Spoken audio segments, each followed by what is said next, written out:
మాజీ ముఖ్యమంత్రి వైఎస్ఆర్సీపీ అధినేత వైఎస్ జగన్ పల్నాడు పర్యటన, అంతేకాకుండా ఆ రోజు జరిగిన పరిణామాలన్నీ కూడాను ప్రస్తుతం వైసీపీ పార్టీకి తలనొప్పిగా మారాయి.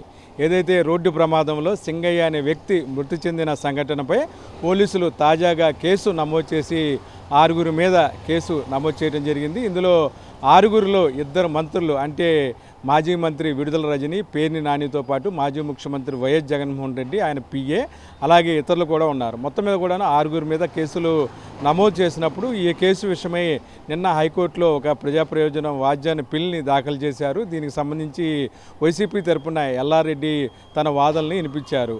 ఏదైతే రోడ్డు ప్రమాదం కానీ ఏదైనా ప్రమాదం జరిగిన ఆ సందర్భంలో ప్రత్యేకించి కూడాను వాహనాన్ని నడిపిన డ్రైవర్ బాధ్యుడవుతాడు తప్ప వాహనంలో ప్రయాణించే వారు ఎవరికి కూడాను సంబంధం ఉండదని చెప్పి కూడాను వారు తన వాదనలు వినిపించడం జరిగింది.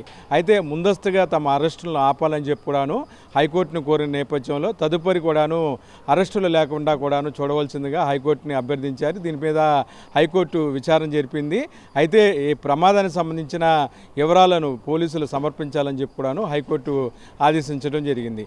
మొత్తం మీద కూడాను సింగయ్య మృతితో మొదటి రోజు పోలీసులు ఒక రకంగా కేసు నమోదు చేసి, ఆ తర్వాత వచ్చిన డ్రోన్ కెమెరాల ద్వారా కానీ, తర్వాత స్థానికంగా ఉన్న ఎస్బీ పోలీస్ అధికారులు తీసిన వీడియోల ఆధారంగా ఖచ్చితంగా వైఎస్ జగన్మోహన్ రెడ్డి వాహనం కింద సింగయ్య చనిపోయాడని చెప్పి కూడాను ధృవీకరించి ఒక 6 మీద ముద్దాయిలుగా తేలుస్తూ కూడాను కేసు నమోదు చేశారు. దీనికి సంబంధించి డ్రైవర్ రమణారెడ్డిని A1గా కూడా చేర్చారు. అతను ఇప్పటికే గుంటూరు జిల్లా పోలీసులు అదుపులో తీసుకున్నారు. అయితే A2గా వైఎస్ జగన్మోహన్ రెడ్డి ఉన్నారు.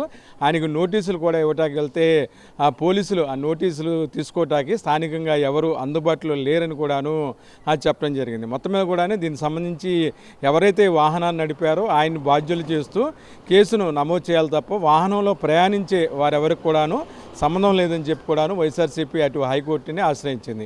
హైకోర్టు ఏమని తీర్పిస్తుందని కూడా ఇంకా కొద్ది రోజులు వేచి చూడాలి. ఏదేమైనా సరే పోలీసులు చాలా బలమైన ఆధారాలు ఉన్న నేపథ్యంలో వాహనం కింద వ్యక్తి చనిపోయినా సరే వైఎస్ జగన్మోహన్ రెడ్డి అభివాదం చేస్తూ అటు ప్రజలను పలకరించారు తప్ప ఆ వ్యక్తిని ఆసుపత్రికి తీసుకెళ్తాం కానీ ఏ సంఘటన జరిగిన సమయంలో వాహనాన్ని ఆపడం కానీ చేయలేదని చెప్పి కూడాను పోలీసులు భావిస్తున్నారు. అదేవిధంగా కూడాను ఆ కేసు నమోదు చేశారు. దీని మీద హోంమంత్రి అనిత కూడా చాలా సీరియస్ అయ్యారు.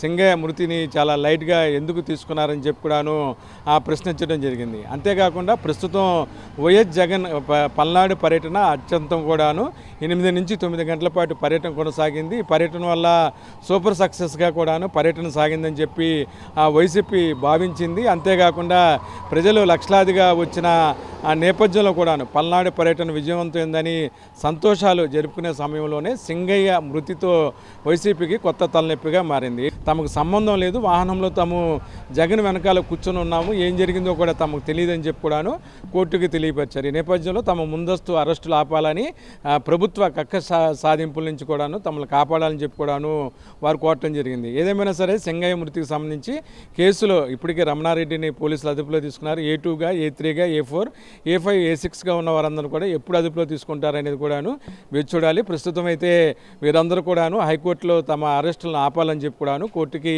తమ విజ్ఞప్తిని సమర్పించడం జరిగింది. వీడియో జర్నలిస్టు అనిల్తో కలిసి మెగా నేను కోసం అబ్దుల్ అలీం.